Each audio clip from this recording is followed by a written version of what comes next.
Hello everyone student BSc second year का electronics paper अपना चल रहा था। उसके अंदर अपन अर्ध तरंग दृष्टिकारी को पढ़ रहे थे। अर्ध तरंग दृष्टिकारी में जो प्रवाहित धारा थी उसका अपन ने औसत मान निकाला था पिछले लेक्चर में। आज अपन इसका सेकंड पॉइंट पढ़ेंगे।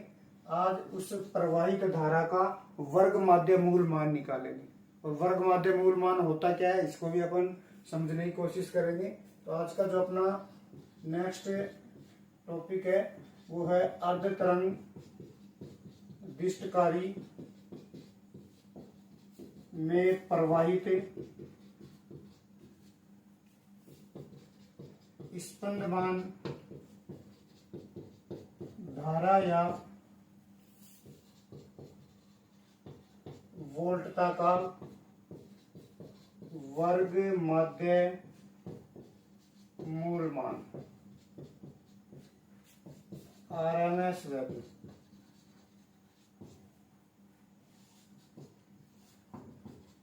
सबसे पहले अपन इसका फॉर्मूला देखते हैं। वर्ग माध्य मूल मान होता क्या है। आई आरएमएस मान क्या होगा आपको दे रखा है। करंट का आरएमएस मान निकाल रहे हैं तो करंट का स्क्वायर कर दो, उसका मीन ले लो, माध्य ले लो और उसका क्या कर दो अंडर रूट कर दो। वो अपने पास फॉर्मूला आएगा। आपके पास करंट आई थी या स्मॉल आई थी जो भी अपन माने थे आई, उसका क्या करना है स्क्वायर, फिर उसका माध्य लेना है। पिछले वाले में अपन ने माध्य लिया था, फॉर्मूला क्या लिखा था 0 से टी आई या capital I D T upon में टी। पिछले वाले में अपन ने करंट आई का माध्य लिया था, इस बार आई स्क्वायर का माध्य लेना है। तो सेम फॉर्मूला इस बार आई स्क्वायर आ जाएगा, डी टी अपॉन में क्या बन जाएगा टी। ये आपके पास आई स्क्वायर का माध्य हो गया और उसका क्या लेना है अंडर रूट करना है, मतलब रूट करना है 1/। ये आपके पास आरएमएस वैल्यू का फॉर्मूला हो गया। इसमें अपन करंट का मान रखेंगे, सोल्व करेंगे। अच्छा, इससे पहले अपन आरएमएस वैल्यू को देख लेते हैं होती क्या है आरएमएस वैल्यू। अपन को पता है एसी का आरएमएस ले रहे हैं। आपके पास एसी इस टाइप की होती थी, इसका मान प्रत्येक टाइम प्रत्येक इंस्टेंट पे प्रत्येक क्षण पे चेंज होता है। यहाँ पे चलोगे तो अलग मान आएगा, यहाँ पे चलोगे तो अलग मान, यहाँ पे चलोगे तो अलग, मतलब जैसे जैसे टाइम चेंज हो रहा है इसका मान भी क्या हो रहा है एसी का चेंज हो रहा है। लेकिन अपने को इसका इफेक्टिव मान चाहिए। इफेक्टिव मान चाहिए। अपन ऐसे तो बोल नहीं सकते कि एसी इतनी फ्लो हो रही है, अपन ऐसे नहीं बोल सकते। तो अपने को एक मान चाहिए कि अपन ये बोल सकते हैं कि इसका प्रभावी मान कितना है। जो एसी फ्लो हो रही है उसका प्रभावी मान, जो इफेक्टिव मान होता है उसको अपन बोलते हैं आरएमएस। फॉर एग्जाम्पल जैसे अपने घरों में एसी वोल्टेज आती है, इस टाइप की वोल्टेज आती है घरों में, लेकिन आपको ये बोला जाता है कि घरों में 220 वोल्टेज आ रही है, एसी आ रही है और 220 वोल्टेज आ रही है। ऐसा थोड़ा ना बोल सकते हैं। एसी तो ऐसी होती है जैसे जैसे टाइम के साथ उसका मान चेंज होता है। तो अपन ने एक फिक्स मान क्यों बता दिया, उसका रीजन क्या है, ये जो घरों में एसी वोल्टेज आ रही है उसका इफेक्टिव मान, यदि आपको ऐसा बोला जाए कि इसका इफेक्टिव मान क्या, प्रभावी मान क्या है, यदि एक मान बताना चाहो तो ये इफेक्टिव मान जो होता है वो आपके पास क्या होता है आरएमएस होता है। तो जो घरों में 220 वोल्ट आती है वो कौन सी वोल्टेज है, एसी वोल्टेज है, लेकिन वो कौन सा मान है आरएमएस मान है, वर्ग माध्य मूल मान। इसका मतलब एसी वोल्टेज या करंट का जो इफेक्टिव मान होता है, इफेक्टिव वैल्यू होती है, प्रभावी मान होता है, उसी प्रभावी मान या इफेक्टिव वैल्यू को क्या बोलते हैं आरएमएस बोलते हैं। जैसे आपके पास घरों में 220 वोल्टेज आती है तो यहां से अपने को इफेक्टिव मान निकालना है, इसका प्रभावी मान निकालना है। तो अपन जानते हैं कि करंट का मान जो था वो I am sine omega T था, जो फर्स्ट वाले हाफ साइकिल के अंदर था। 0 से कहां तक था t/2 तक, और I बराबर 0 था कब t/2 से t तक। आप पॉजिटिव हाफ साइकिल में करंट फ्लो हो रही थी, नेगेटिव हाफ साइकिल में करंट का मान कितना था 0 था। और यहाँ पे आपको इतना पता है कि आई एम का मान कितना था, आई एम बराबर VM upon R plus R. ये अपन पिछले लेक्चर में अपन पढ़ चुके हैं। तो आप इसको वैल्यू पुट कर दो, I R M S is equal to, चूंकि आपको करंट दो पार्ट्स में डिवाइड है, एक पॉजिटिव हाफ साइकिल के लिए एक नेगेटिव, तो इस लिमिट को भी दो टुकड़ों में तोड़ लो। ये आपके पास 0 से t/2 हो गया आई स्क्वायर इंटू में डी टी, प्लस t/2 से t हो गया आई स्क्वायर इंटू में क्या आ गया डी टी, और बटे में कैपिटल T, और इसकी पावर कितनी दे रखी है, हाफ दे रखी है।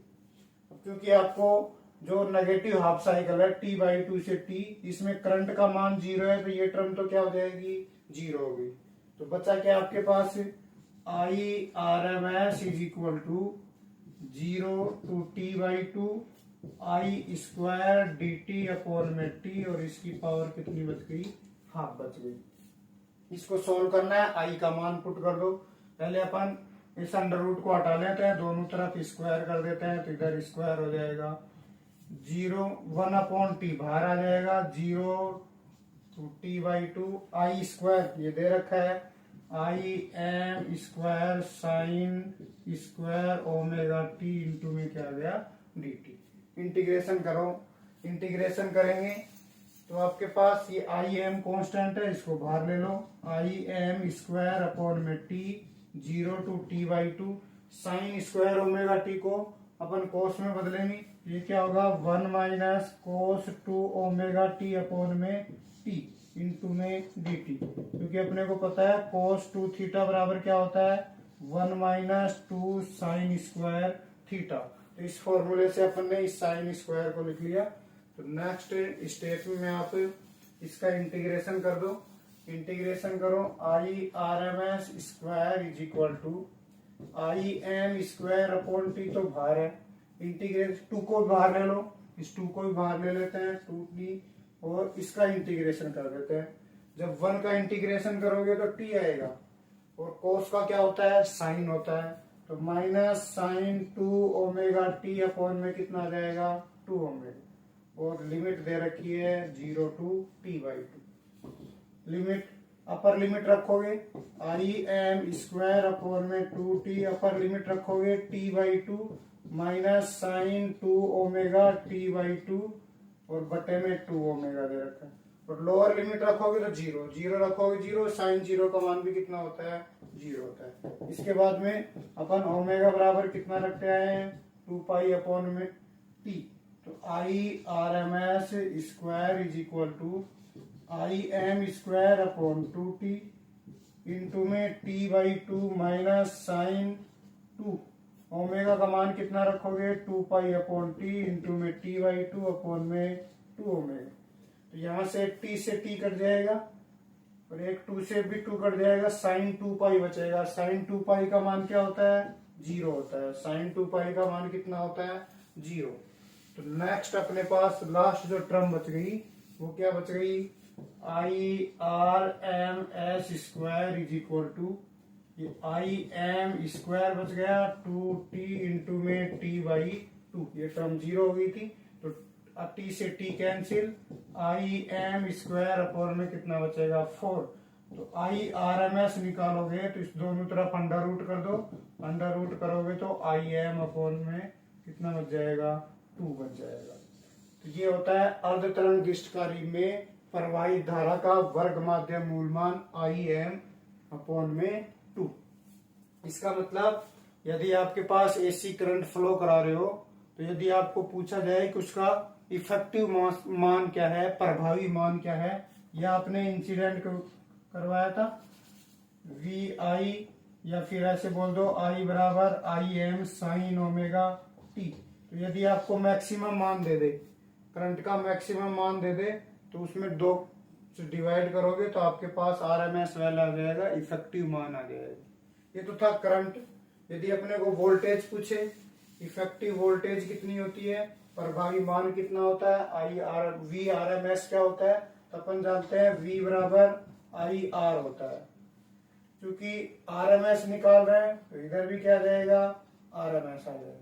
ये आर एम एस निकाल किस पे रहे हैं, आउटपुट पे निकाल रहे हैं, तो आउटपुट किस पे मिलता था आर एल पे, तो क्या आ जाएगा आर एल आ जाएगा। R M S I R M S का मान आपको पता है आई एम बाई 2 इंटू में कितना आ जाएगा आर एल। तो वी आर एम एस का मान कितना आया I M R L by 2। तो ये था आपके पास अर्ध तरंग दृष्टिकारी में प्रवाहित धारा का वर्ग माध्य मूल मान, मतलब प्रभावी मान ऐसे समझ नहीं पाए तो ऐसे समझ लो कि आपके जो घरों में एसी आती है वो हर टाइम चेंज होती रहती है, प्रत्येक क्षण पे उसका मान चेंज होता रहता है, इंस्टेंटली वो चेंज होती रहती है। तो यदि उसका प्रभावी मान पूछे, उसका इफेक्टिव मान पूछे, तो वो आरएमएस वैल्यू होती है जो कितनी होती है, 220 वोल्ट होती है। नेक्स्ट वीडियो में अपन इस हाफ वेव रेक्टिफायर की इफिशियंसी पढ़ेंगे, इसकी जो दक्षता है वो उसको अपन नेक्स्ट वीडियो में पढ़ने वाले हैं।